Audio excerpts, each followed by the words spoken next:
Hi Ed, I'm very glad that you came to our conference.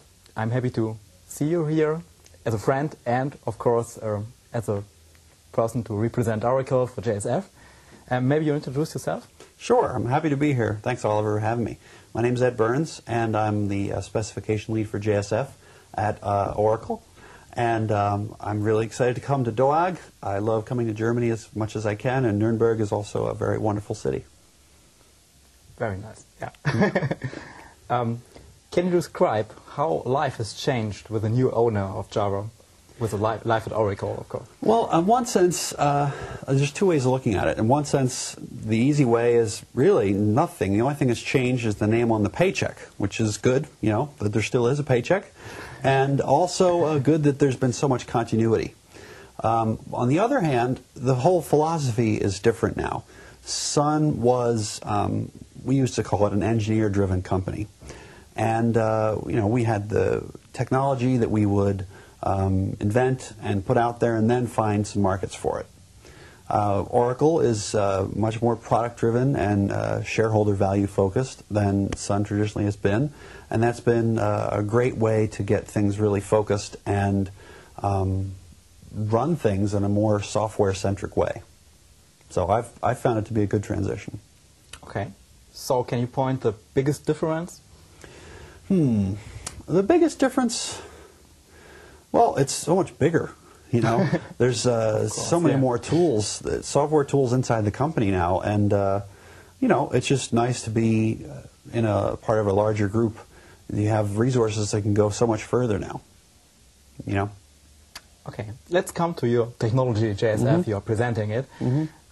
What is the future vision of JSF? Well, we did 2.0, and it went final in July of 2009. And since then, we've just been kind of fixing bugs. We have a new maintenance release that's coming out before the end of this year, JSF 2.1. And we're planning to have a version, a new JCP JSR, filed in the beginning of next year.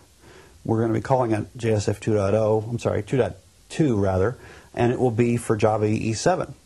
And so those are the numbers. But what we did in 2.1 is a few small bug fixes here and there.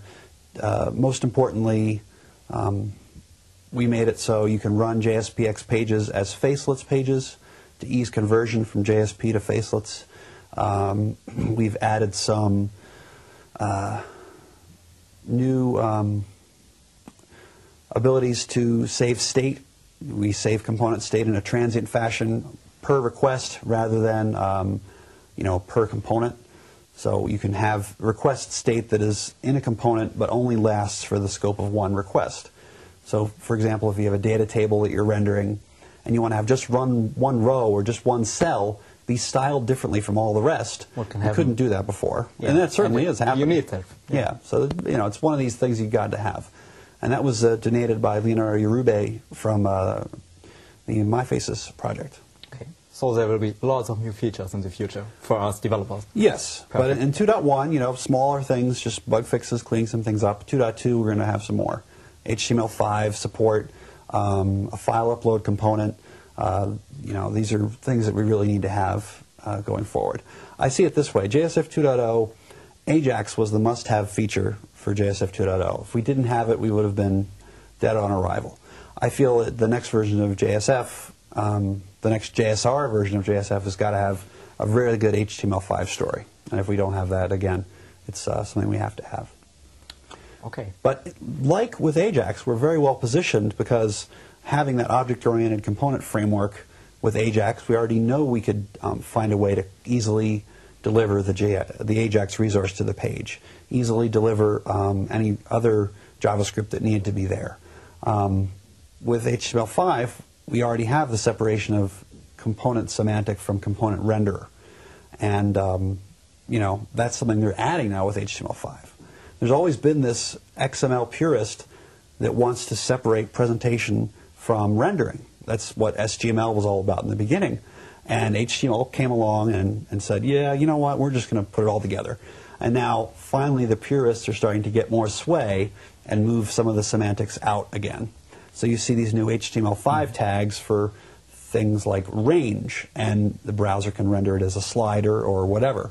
And so finally in the HTML spec, we're having something that we've had in JSF for a long time. Okay. Ed, if you could decide it completely on your own, what would you like to change in the JSF?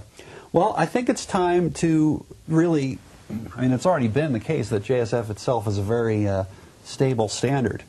And when we need to evolve it, we don't want to just keep throwing new stuff into the standard. So I think it's time to consider building on top of it. This was something Craig McClanahan originally wanted to do with his Shale project. And we've seen some frameworks starting to do this, but maybe it's time to even have another JSR that standardizes all of the really useful components that people would like to have. Because the regular JSF HTML components don't get you anything, really. They're just, you know, what you have with CGI. And to do real things, you need more advanced components. And, of course, there's a rich set of, a rich ecosystem of components people can choose from already. You know, rich faces, ice faces, prime faces, ADF, and more. Big advantage of JSF. Right. So what we'd like to do is look at the union of all of those things and say what are the most important ones and put those in a standard so that people could say, I'm coming to Java EE and these components are guaranteed to be there. But the challenge is to do it in a way that doesn't disadvantage the market for independent components. We certainly know that that's a key success factor for JSF. So, you know, I believe there is a way to find a middle ground where component libraries can continue to differentiate themselves but still raise the bar for what is the standard component library. Right, yeah. There's a big team involved in JSF. It's not only you, of course. How do you work together? Well, it's big in the sense that it's distributed quite widely, world, yeah. But not very big in terms of who's on the payroll at Oracle to work on this. At the moment, it's myself and Roger Katane and Sheetal Vartak are the engineering resources. But we get help from a lot of other places. Starting closest to home, you know, we have people elsewhere at Oracle, such as Andy Schwartz and Blake Sullivan, who have contributed code and ideas over the years, and many more. I don't want to name too many names because I might forget them. But we did have a Faces of Faces slide that I used to put in my presentations that would have all these people. I saw it, yeah. So, you know, it's a typical open source project where we have people coming in with different time availability and different, you know, work schedules, and we have to coordinate. So we have an IRC channel, and we use IM, but I prefer to use IRC because it lets other people see what's going on, provides more of a sense of team presence rather than just point-to-point communication. So you know, we have our open mailing list and the IRC channel. That's kind of how we do it. Ed, in Java, we have this big Java community process. Right. A lot of people hear about it, but how do you live it in a real project like JSF? Right. Well, we've been able to take advantage of a lot of the latitude that the JCP gives its spec leads for how they want to do things.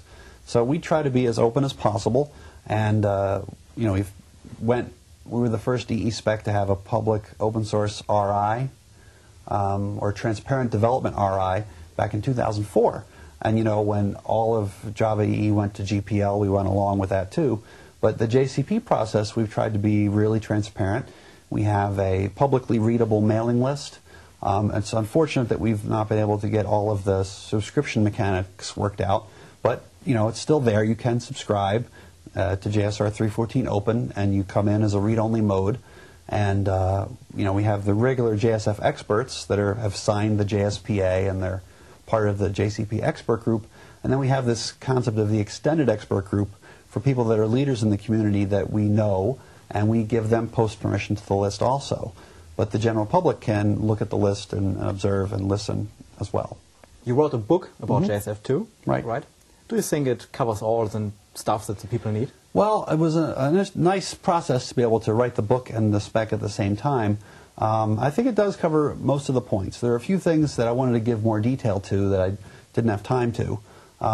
So maybe we'll do another edition. But it's the JavaServer Faces the complete reference from McGraw-Hill, and co-authored with Chris Schalk and Neil Griffin.